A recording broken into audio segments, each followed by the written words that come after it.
Hello everyone, a very warm welcome to civils prep. इस video lecture में हम शुरू करने जा रहे हैं क्लास 11 की एनसीईआरटी के 9th चैप्टर को, that is constitution as a living document. अब कॉन्स्टिट्यूशन को लिविंग डॉक्यूमेंट क्यों कहा जा रहा है वो देखते हैं। सबसे पहले अगर हम बात करें वर्ल्ड की किसी भी कंट्री के किसी भी कॉन्स्टिट्यूशन में, with time with the change in the circumstances ये नीड लगती है कि उस जो वो कॉन्स्टिट्यूशन है उसमें चेंजेस इंट्रोड्यूस करे जाएं। जैसे यहाँ पे एग्जांपल दिया गया है of the Soviet union. Soviet union ने भी 74 इयर्स के टाइम पीरियड में 4 बार अपने कॉन्स्टिट्यूशन को बदला है, अपने कॉन्स्टिट्यूशन में चेंजेस, पूरा का पूरा कॉन्स्टिट्यूशन ही चेंज करा है। इसके अलावा 1991 में भी फिर भी सोवियत यूनियन का डिसइंटीग्रेशन देखने को मिला। इंडिया की अगर बात करें तो India on the other hand, India का कॉन्स्टिट्यूशन बन के तैयार हो गया था और इम्प्लीमेंट हो गया था ऑन 26 ऑफ नवंबर 1949 ये बन गया था, जबकि इम्प्लीमेंट हुआ था ऑन 26 ऑफ जनवरी 1950। तो इतने ज्यादा टाइम पीरियड के बाद भी हमारा कॉन्स्टिट्यूशन जो है आज तक स्टेबल है, हमारी कंट्री आज तक स्टेबल है। हमारे कॉन्स्टिट्यूशन में with in the constitution with time with in it amendments लाए गए हैं, चेंजेस लाए गए हैं, बट एज सच हमारा कॉन्स्टिट्यूशन जैसा बनाया गया था आज भी वैसा पड़ा है। तो कॉन्स्टिट्यूशन ऐसा क्या रीजंस है कि कॉन्स्टिट्यूशन जो है आज भी हमारा इतने लंबे टाइम तक इंडिया का कॉन्स्टिट्यूशन सर्वाइव करा despite being having a lot of diversity. हमारी बहुत सारी स्टेट्स हैं, स्टेट्स में आपस में बहुत सारे इश्यूज पे कंफ्लिक्ट होता है, B it the border dispute, B it the river water dispute, और बहुत डाइवर्सिटी है, तो इस वजह से भी कम्युनल डिस्प्यूट्स भी कई बार देखने को मिलते हैं। उसके बावजूद भी हमारा कॉन्स्टिट्यूशन इतने सालों के बावजूद भी, जैसे हमने 1950 में बनाया था, despite being some of the changes, हमारा कॉन्स्टिट्यूशन जो है वो एग्जिस्ट कर रहा है। सबसे पहले तो हमारे जो कॉन्स्टिट्यूशनल मेकर्स थे दे वर वेरी फोरसाइटेड। उनको पता था कि हमारे कॉन्स्टिट्यूशन में चेंजेस की रिक्वायरमेंट विद टाइम सर्कमस्टांसेस के चेंजेस के साथ साथ हमें जरूरत लगेगी, एंड वो एक्सेप्ट करते थे the necessity of the modification. इसीलिए एक ग्राउंड छोड़ा था कि हम कॉन्स्टिट्यूशन में विद टाइम जैसे जैसे हमें नीड फेल्ट हो, हम कॉन्स्टिट्यूशन में उस अकॉर्डिंग अमेंडमेंट्स कर सके।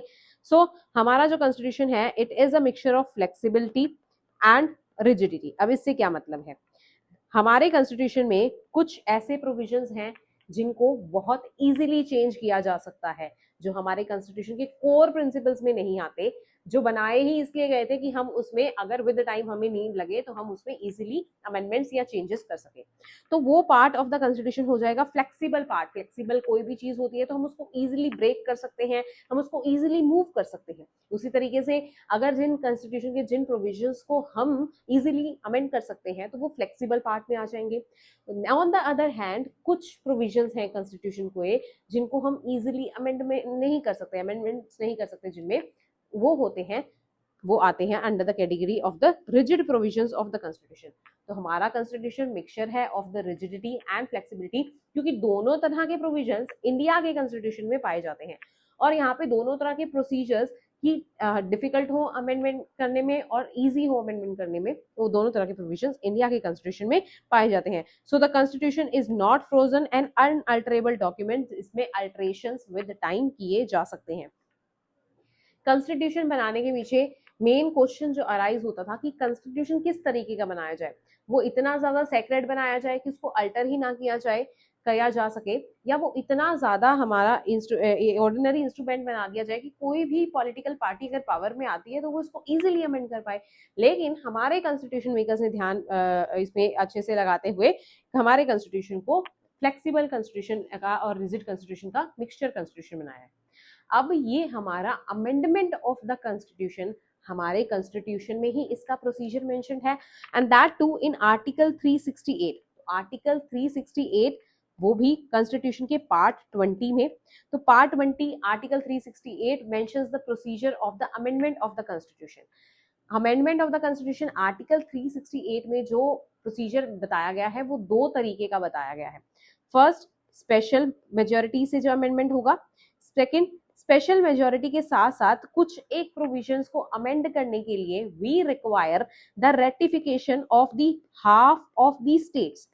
अब कुछ एक फीचर्स होते हैं, जैसे अगर हमें हमारे कॉन्स्टिट्यूशन के 7th शेड्यूल में 3 लिस्ट्स मेंशन है, union list, state list and the concurrent list, या कोई भी फेडरल प्रोविजन से रिलेटेड हमें किसी प्रोविजन में चेंजेस लाने हैं। प्रेसिडेंट का इलेक्शन हो गया, प्रेसिडेंट के इलेक्शन में state as well as centre दोनों ही पार्टिसिपेट करते हैं। हाई कोर्ट का डिस्ट्रीब्यूशन ऑफ पावर, या ऐसा कोई भी फीचर जो फेडरल स्ट्रक्चर में चेंजेस ला रहा है या फेडरल स्ट्रक्चर से एसोसिएटेड है, ऐसे चेंजेस में we require the special majority of both the houses of parliament as well as ratification by half of the states.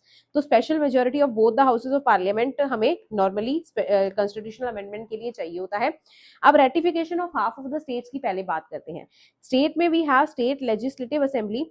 State legislative assembly, इसमें यहाँ पे सिंपल मेजॉरिटी से यहाँ पे एक बिल के ऊपर क्वेश्चन अराइज होगा।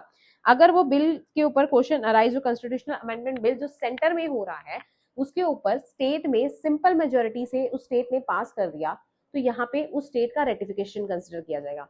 इसी तरीके से जैसे इंडिया में we have at present total 28 states, तो 28 स्टेट्स में we need the simple majority, तो 28 स्टेट्स का हाफ हो जाएगा 14 स्टेट्स प्लस 1, तो एटलीस्ट हमें 15 स्टेट्स अगर यहाँ पे सिंपल मेजॉरिटी से यहाँ पे अपना ratification they they in the state legislative assembly, तो उसको कंसिडर करा जाएगा ratification of the half of the states.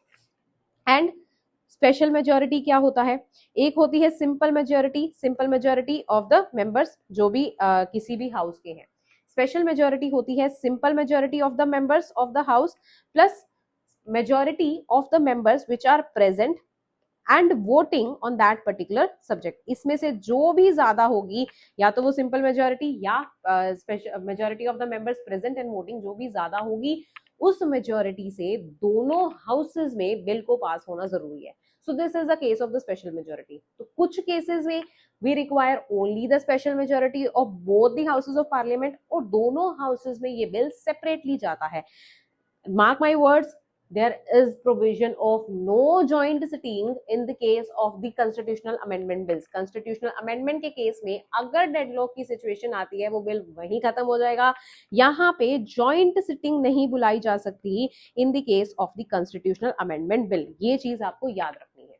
तो यहाँ पे ज्वाइंट सिटिंग नहीं बुलाई जा सकती, तो दोनों हाउसेज में अलग अलग से स्पेशल मेजॉरिटी से ये कॉन्स्टिट्यूशनल अमेंडमेंट बिल पास होना चाहिए।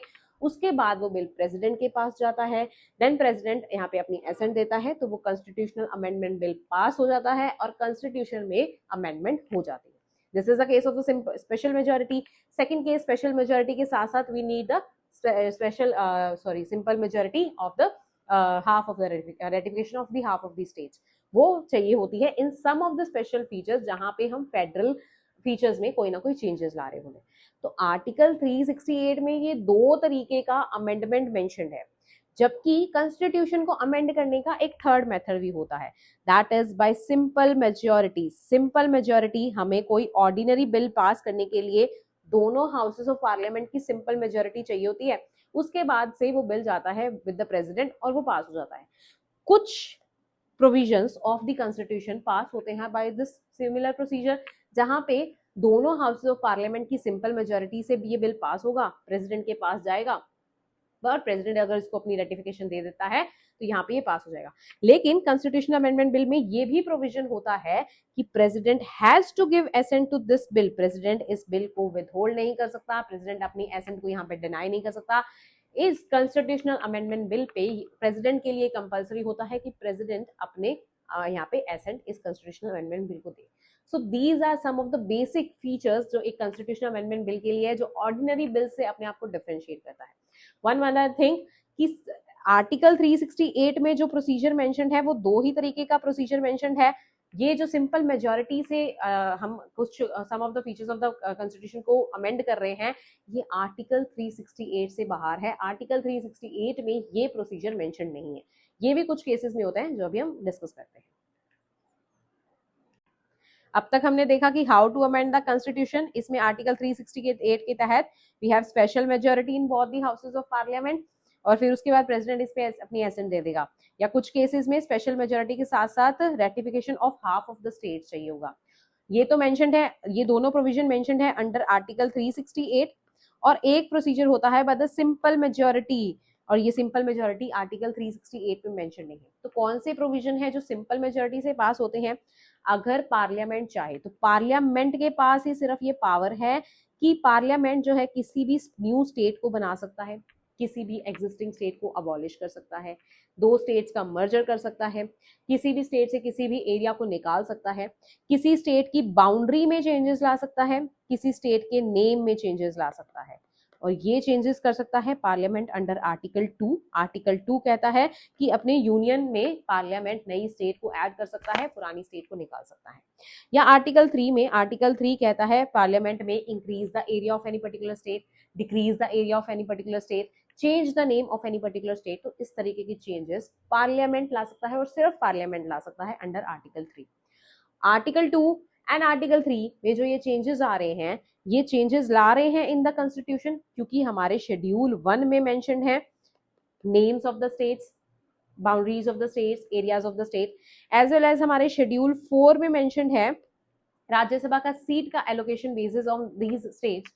तो ये इन शेड्यूल 1 एंड शेड्यूल 4 में चेंजेस लाते हैं। आर्टिकल 2 एंड 3 के तहत लाए गए पार्लियामेंट के द्वारा कोई भी चेंजेस, बट ये कॉन्स्टिट्यूशन में अमेंडमेंट तो हुआ क्योंकि कॉन्स्टिट्यूशन में चेंजेस आए, लेकिन ये चेंजेस सिंपल मेजोरिटी से आते हैं। मतलब आर्टिकल 2 एंड आर्टिकल 3 के तहत पार्लियामेंट अगर कोई भी अमेंडमेंट करेगा तो ये सिंपल मेजोरिटी से होगा, और ये प्रोसीजर नहीं मेंशन्ड है इन द आर्टिकल 368। ये डिफरेंस आपको याद रखना है।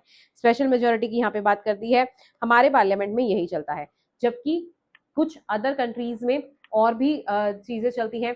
जैसे हमारे पास एक स्पेशल, हमारी पार्लियामेंट ही कॉन्स्टिट्यूशन अमेंड करती है, जबकि कुछ कंट्रीज में क्या होता है, कॉन्स्टिट्यूशन के अमेंडमेंट के लिए स्पेशल बॉडीज बनाई जाती हैं, जैसे कि कॉन्स्टिट्यूशन कमीशन और a separate any other bodies बनाई जाती है। लेकिन हमारे यहाँ पे पार्लियामेंट ही कॉन्स्टिट्यूशन को अमेंड करने का काम करता है।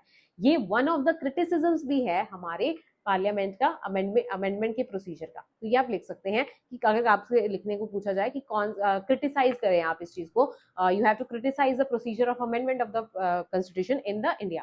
तो यहाँ पे आप लिख सकते हैं कि पार्लियामेंट ही हमारी अथॉरिटी है कि पार्लियामेंट ही कॉन्स्टिट्यूशन में अमेंडमेंट्स लाती है, जबकि अदर कंट्रीज में we have a special bodies such as constitution commission.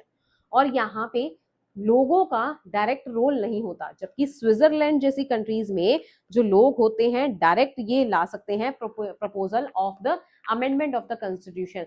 लेकिन इंडिया में ये प्रपोजल, चाहे स्टेट्स का रेटिफिकेशन हमें कुछ केसेस में चाहिए, लेकिन initiation of this bill of the constitution amendment ये सिर्फ और सिर्फ पार्लियामेंट में होगा, चाहे वो किसी भी हाउस में हो। कॉन्स्टिट्यूशन अमेंडमेंट के केसेस में दोनों हाउसेज ऑफ पार्लियामेंट के पास इक्वल पावर होती है। ये कॉन्स्टिट्यूशन अमेंडमेंट बिल राज्यसभा में भी आ सकता है, लोकसभा में भी आ सकता है, और दोनों हाउसेज में इस केसेस में इक्वालिटी ऑफ द मेजोरिटी चाहिए होती है। अगर स्पेशल मेजोरिटी चाहिए तो दोनों हाउसेज में स्पेशल मेजोरिटी चाहिए, सिंपल मेजोरिटी चाहिए तो दोनों हाउसेज में सिंपल मेजोरिटी चाहिए, एंड देन स्टेट्स का रेटिफिकेशन कुछ केसेस में रिक्वायर्ड हो सकता है। फिर प्रेसिडेंट के पास जाता है और प्रेसिडेंट इसको रिकंसिडरेशन के लिए वापस नहीं भेज सकता, प्रेसिडेंट को अपनी जो अपना एसेंट इस बिल को देना ही होगा। Only elected representative of the people are empowered to consider and take final decision on the question of the amendments, और ये ensure कराता है हमारा parliamentary sovereignty in the amendment procedure, क्योंकि पार्लियामेंट को ये डायरेक्टली या इनडायरेक्टली इलेक्टेड होता है बाय द पीपल। तो पार्लियामेंट ही है जो हमारी, अगर तीनों organs of government that is executive, judiciary and legislature, तीनों ऑर्गन्स में बात करें तो पार्लियामेंट ही हमारी एक सोल रिप्रेजेंटेटिव बॉडी है। तो यहाँ पे एक रिप्रेजेंटेटिव बॉडी होने के नाते ही पार्लियामेंट को ये अमेंडमेंट ऑफ द कॉन्स्टिट्यूशन की पावर दी गई है। फिर यहाँ पे एक्सप्लेन करा गया है स्पेशल मेजोरिटी को, एग्जाम्पल के साथ एक्सप्लेन करा गया है। जैसे कि ये बता रहे हैं कि कोई बिल अगर पास होना है, जिस टाइम पे वो बिल पास होना है उस टाइम पे 247 मेंबर्स प्रेजेंट है, 247 मेंबर्स प्रेजेंट है और सारे के सारे वोटिंग में पार्टिसिपेट कर रहे हैं। तो 247 का हमारे पास मेजोरिटी क्या हो जाएगी, इसकी मेजोरिटी हो जाएगी 123.5, मतलब 123.5, और अगर हम मेंबर्स की बात करें तो वो हम 0.5 में ले नहीं सकते, तो 124 मेंबर्स अगर इसको रेटिफिकेशन देंगे एटलीस्ट, तो यहाँ पे ये जो सिंपल मेजोरिटी वाला बिल है वो पास हो जाएगा। अगर स्पेशल मेजोरिटी की बात करें तो स्पेशल मेजोरिटी के केस में यहाँ पे एग्जांपल दिया गया है, जैसे आप मान के चलिए एक हाउस में 545 मेंबर्स हैं और एक बिल है, अगर 545 की मेजोरिटी देखें तो 27 इसकी हो जाएगी 273 मेंबर्स एटलीस्ट इस बिल को अगर पास करेंगे तभी ये बिल पास होगा। अब अगर मान लीजिए चाहे उस टाइम पे सिर्फ 300 मेंबर्स ही प्रेजेंट है at the time of the voting, तो उसकी अगर मेजोरिटी देखें तो उस member of the present and voting की अगर मेजोरिटी देखें तो वो सिर्फ 150 मेंबर्स की आती है। लेकिन हमने कहा था स्पेशल मेजोरिटी के केस में स्पेशल सिंपल मेजोरिटी देखते हैं, सिंपल मेजोरिटी और मेंबर्स प्रेजेंट एंड वोटिंग दोनों की मेजोरिटी देखते हैं। जिसकी मेजोरिटी ज्यादा आती है वही मेजोरिटी चाहिए होती है। तो इस केस में 273 मेंबर्स और 150 मेंबर्स इसकी मेजोरिटी हो जाएगी और 545 मेंबर्स की 273। अब इस केस में 273 ज्यादा है तो एटलीस्ट अगर 300 मेंबर्स भी प्रेजेंट है तो एटलीस्ट इस केस में we require the majority of 273 people. तो 273 पीपल अगर एटलीस्ट इस बिल को रेटिफाई करेंगे तभी ये बिल जो है वो पास होगा। और यहाँ पे भी ये दिया गया है, there is no provision for the joint sitting in case of the constitutional amendment bill. अब ये कॉन्स्टिट्यूशनल अमेंडमेंट का प्रोसीजर डिफरेंट डिफरेंट कंट्रीज में डिफरेंट होता है।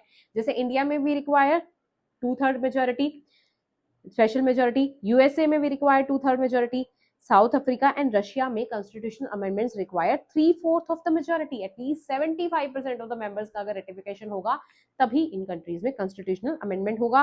और स्विट्जरलैंड की जैसी कंट्रीज में लोग खुद से इनिशिएट कर सकते हैं ये अमेंडमेंट का प्रोसीजर या अमेंडमेंट का इनिशिएशन। फिर देखते हैं ratification of the states. State की रेटिफिकेशन का मैंने आपको बता ही दिया, क्योंकि कुछ फीचर्स जो होते हैं हम फेडरल मॉडल को फॉलो कर रहे हैं।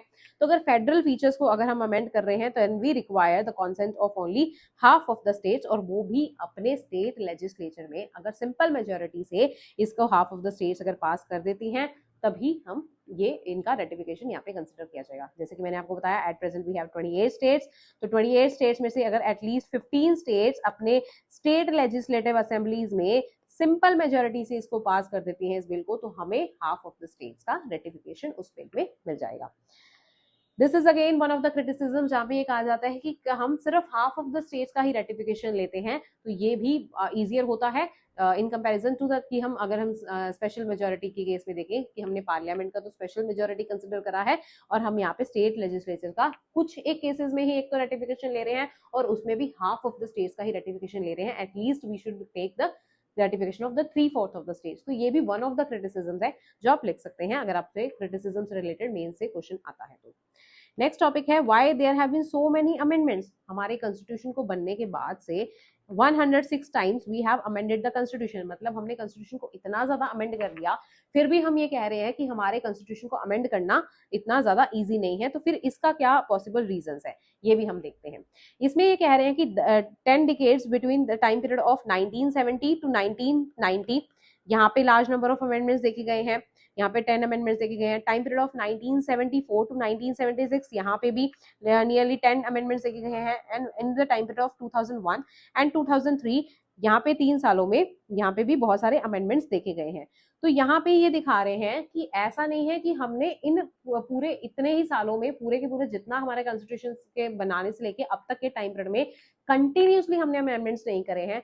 जब जब पॉलिटिकल पार्टीज में मेजर चेंजेस आए हैं, एमरजेंसी का टाइम पीरियड था, कोलिजन पार्टी का टाइम पीरियड था, तो उन पर्टिकुलर इंस्टांसेस पे ही हमने ज्यादा नंबर ऑफ अमेंडमेंट्स देखे हैं कुछ स्पेशल सर्कमस्टांसेस को लेते हुए। इसीलिए हमने इतने सालों में 106 बार कॉन्स्टिट्यूशन में अमेंडमेंट देखा है। अब देखते हैं कंटेंट्स ऑफ द अमेंडमेंट्स सो फार। अब तक जो अमेंडमेंट्स करे गए हैं उनका क्या क्या कंटेंट है, इसको हम 3 पार्ट्स में या 3 ग्रुप्स में क्लासिफाई कर सकते हैं। फर्स्ट ऑफ ऑल एडमिनिस्ट्रेटिव या टेक्निकल अमेंडमेंट्स, जो टेक्निकल और एडमिनिस्ट्रेटिव नेचर की है। फॉर एग्जांपल हाई कोर्ट के जजेस की मिनिमम एज को 60 ईयर से बढ़ा के 62 ईयर्स कर दिया गया। This was done in the 15th constitutional amendment act. अब ये चैप्टर इंटरेस्टिंग होने वाला है क्योंकि यहाँ पे बहुत सारे फैक्ट्स आपको जानने को मिलेंगे। जैसे अभी आपको यहाँ पे फैक्ट पता चल गया कि 15th कॉन्स्टिट्यूशनल अमेंडमेंट एक्ट में हाई कोर्ट के जजेस की मिनिमम एज को 60 से बढ़ा के 62 ईयर्स कर दिया। इसके अलावा सुप्रीम कोर्ट और हाई कोर्ट के जजेस की सैलरी से रिलेटेड अमेंडमेंट 54th अमेंडमेंट में करा गया। अब इसके अलावा scheduled caste and scheduled tribes का state legislative assembly and Lok Sabha में रिजर्वेशन का प्रोविजन जो था जब हमारा कॉन्स्टिट्यूशन बना था इन द ईयर 1950, उसके लिए उसके यहाँ पे सिर्फ 10 साल के लिए इस रिजर्वेशन का प्रोविजन लाया गया था। बट बाद में इस रिजर्वेशन को हर 10 साल के बाद एक्सटेंड किया गया via a new constitutional amendment. तो अब ये फिर से एक्सटेंड कर दिया गया और इसी से रिलेटेड अब तक कॉन्स्टिट्यूशन में 6 बार अमेंडमेंट्स किए जा चुके हैं। इसके अलावा आर्टिकल 74(1) ये प्रेसिडेंट को कहता है कि प्रेसिडेंट को अगर council of ministers aid and advice देता है तो प्रेसिडेंट को उसके अकॉर्डिंग ही एक्ट करना होता है।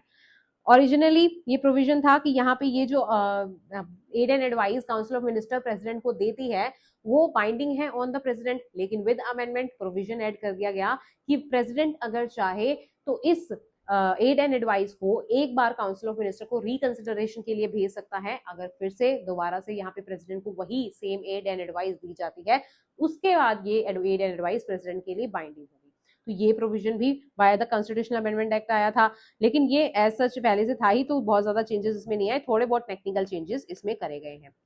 फिर नेक्स्ट है डिफरिंग इंटरप्रिटेशन। सेकंड टाइप में हम डिफाइन कर सकते हैं जहां पे डिफरिंग इंटरप्रिटेशन था कि कॉन्स्टिट्यूशन का प्रोविजन कुछ और कह रहा है और उसको डिफरेंट टाइम पीरियड में पार्लियामेंट ने या फिर जुडिशरी ने डिफरेंट डिफरेंट उस प्रोविजन को इंटरप्रेट करा है। तो डिफरिंग इंटरप्रिटेशन की वजह से भी कुछ बार कई बार ऐसा हुआ है कि यहाँ पे अमेंडमेंट्स आए हैं, जैसे कि पार्लियामेंट अगर किसी जुडिशियल इंटरप्रिटेशन से एग्री नहीं करता, जैसे जुडिशरी ने बहुत बार कहा है कि judicial review is the basic structure of the constitution, judicial review को आप नहीं ले सकते फ्रॉम द जुडिशरी, लेकिन पार्लियामेंट ने बहुत सारी अमेंडमेंट्स के साथ साथ ये करा है, इंश्योर करा है कि पार्लियामेंट सुप्रीम हो जाए, पार्लियामेंट की पावर यहाँ पे जुडिशरी चेक ना कर सके। तो इसके लिए भी बहुत सारे अमेंडमेंट्स आए हैं, स्पेशली बिटवीन 1970 एंड 75, जब इंदिरा गांधी ने 75 पे अपना यहाँ पे इमरजेंसी लगाई थी, उस टाइम पीरियड में भी यहाँ पे जुडिशरी और पार्लियामेंट के बीच में बहुत बार कन्फ्लिक्ट्स देखने को मिले हैं।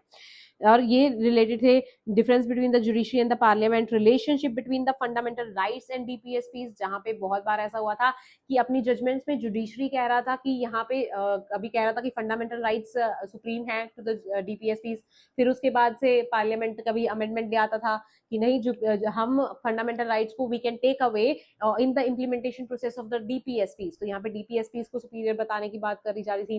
फिर अगेन जुडिशरी की कोई जजमेंट आ जाती थी, अगेन देन अमेंडमेंट लाके पार्लियामेंट अपने अकॉर्डिंग यहाँ पे फंक्शन करता है। तो यहाँ पे इस इश्यू को लेके भी बहुत बार अमेंडमेंट्स हुए हैं। इसके अलावा scope of the right to private property, right to private property हमारा फर्स्ट कॉन्स्टिट्यूशनल अमेंडमेंट एक्ट से ही यहाँ पे क्या हुआ था, right to property was one of our fundamental rights जब हमारा कॉन्स्टिट्यूशन अमेंड हुआ था।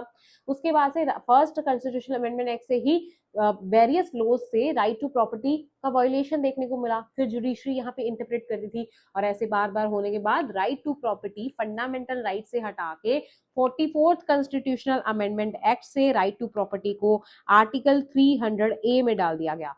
तो ये अब फंडामेंटल राइट नहीं है, at present right to property is a legal as well as constitutional right. This is again one of the previous year question जहां पूछा गया था कि what is the present status of the right to property. Right to property at present is a legal as well as a constitutional right which is mentioned in article 300A in part 12 of the constitution. तो यहाँ पे इससे related भी बहुत बार amendment आए हैं। इसके अलावा scope of the parliament to amend the constitution, तो पार्लियामेंट ये चाहता था कि हमें जो स्कोप है ये हमारा अनलिमिटेड होना चाहिए टू अमेंड द कॉन्स्टिट्यूशन, लेकिन इसको जुडिशरी बार बार लिमिट करने की कोशिश करता था। और then finally supreme court came up with the concept of the basic structure in the Kesavananda Bharati case, जो हम अभी इस चैप्टर में पढ़ेंगे।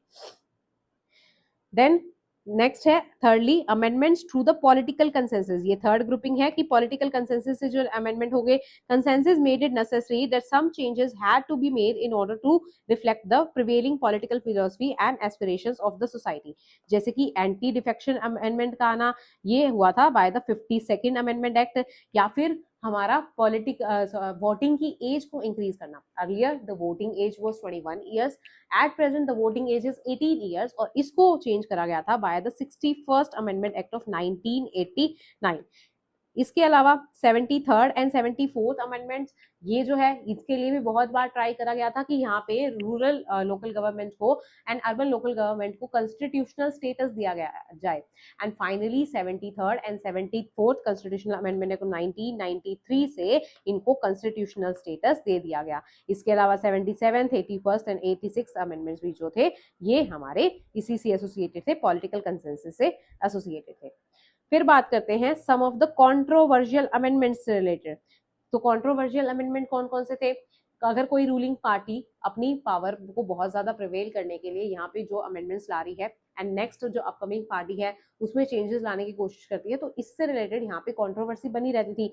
जैसे 38th amendment act, 39th amendment act, 42nd amendment act, ये तो थी जहाँ पे हमारे बीजेपी गवर्नमेंट जब कांग्रेस जब पावर में थी उस टाइम पे ये चेंजेस लाए गए। और 42nd अमेंडमेंट में तो बहुत सारे चेंजेस लाए गए।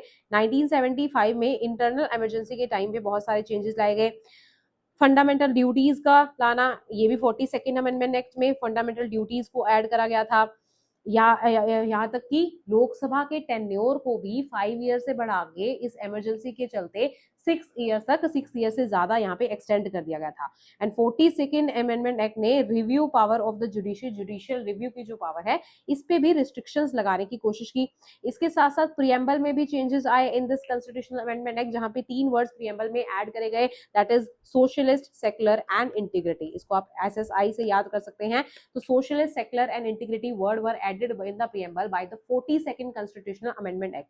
42nd कॉन्स्टिट्यूशन अमेंडमेंट में इतने सारे चेंजेस करे गए थे कि इसको मिनी कॉन्स्टिट्यूशन भी बोला जाता है, क्योंकि कॉन्स्टिट्यूशन में बहुत सारे चेंजेस कर दिए गए थे। फिर जब ये रूलिंग पार्टी डिफीट होती है, दोबारा से इलेक्शंस करवाए जाते हैं, क्योंकि इस टाइम पे जब ये अमेंडमेंट पास होना था तो बहुत सारे अपोजिशन के लीडर्स उस टाइम पे जेल में थे। इंटरनल इमरजेंसी के तहत यहाँ पे इनको जेल में डाल दिया गया था। तो यहाँ पे इनको ये अमेंडमेंट पास करवाना ईजियर हो गया था, तो इन्होंने बहुत सारा अमेंडमेंट करवा दिया था इन द कॉन्स्टिट्यूशन। लेकिन जब री इलेक्शंस के थ्रू ये रूलिंग पार्टी हार जाती है और नई पार्टी जो है वो पावर में आती है, तो वो इन इलेक्शंस में, इन अमेंडमेंट्स में जो चेंजेस करे गए हैं उसको दोबारा से चेंजेस करती है via the 43rd and 44th amendment. और ये जो चेंजेस करे गए थे in the 38, 39 and 42nd amendments, majority of the changes को ये वापस से खत्म कर देती है। तो ये यहाँ पे चेंजेस वापस से लाती है। तो इसीलिए ये भी सम ऑफ द रीजंस है कि हमारे बहुत सारे अमेंडमेंट्स अब तक हो चुके हैं in the constitution. Next concept है of the basic structure and evolution of the constitution. ये बेसिक स्ट्रक्चर का कंसेप्ट एमर्ज हुआ था in the famous Kesavananda Bharati case of the 1973। This was Kesavananda Bharati versus state of Kerala case. ये 1973 का बहुत ही फेमस केस है, क्योंकि इसमें सुप्रीम कोर्ट ने एक बहुत ही famous concept of the basic structure दिया गया था।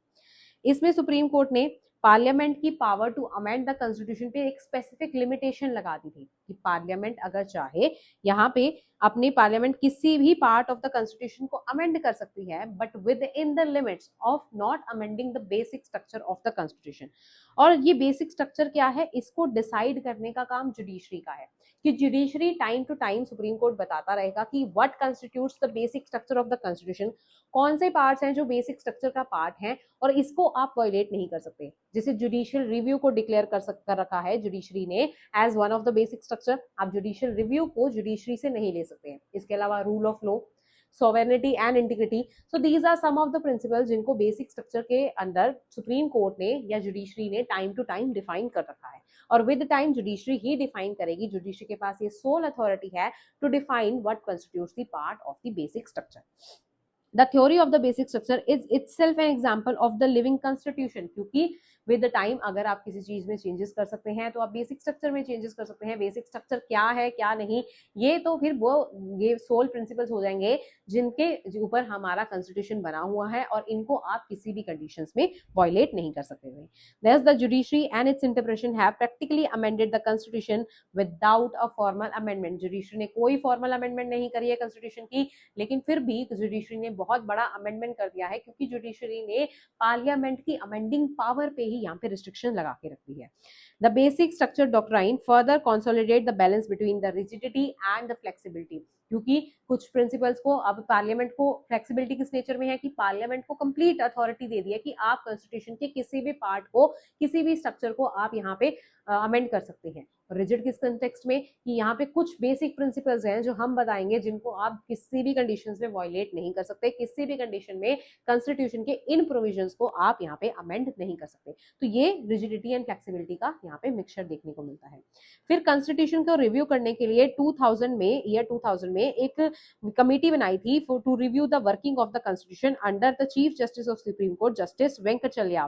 तो जस्टिस वेंकट चल्या के नेतृत्व में ये कमेटी बनाई गई थी टू रिव्यू द कॉन्स्टिट्यूशन। तो सारे के सारे कॉन्स्टिट्यूशन को रिव्यू करने की ये कॉन्स्टिट्यूशन बात करता है।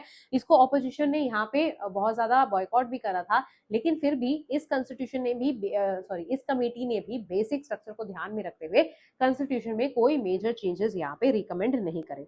In many decisions of the supreme court, यहाँ पे सुप्रीम कोर्ट ने भी अपने बहुत सारे डिसीजंस दिए हैं। जैसे सुप्रीम कोर्ट ने कहा है कि रिजर्वेशन आप जितनी भी प्रोवाइड करें वो 50% से ज्यादा नहीं होनी चाहिए, पूरी की पूरी reservation.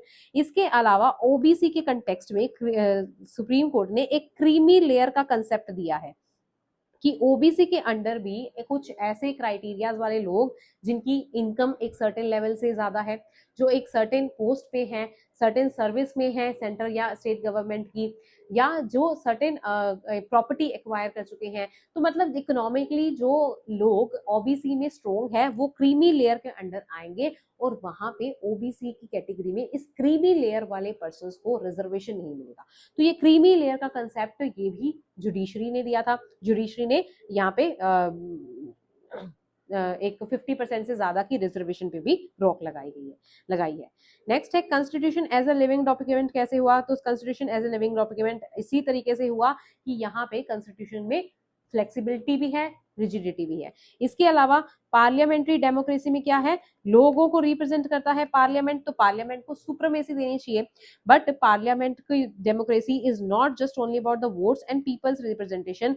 Democracy rule of law की भी बात करता है कि रूल ऑफ लॉ भी इस तरीके से हो कि हम पार्लियामेंट को बहुत ज्यादा प्रिविलेजेस भी ना दें कि वो हमारे रूल ऑफ लॉ को ही खत्म कर दे। पार्लियामेंट के पास एक लिमिटेड लेवल ऑफ पावर होना चाहिए।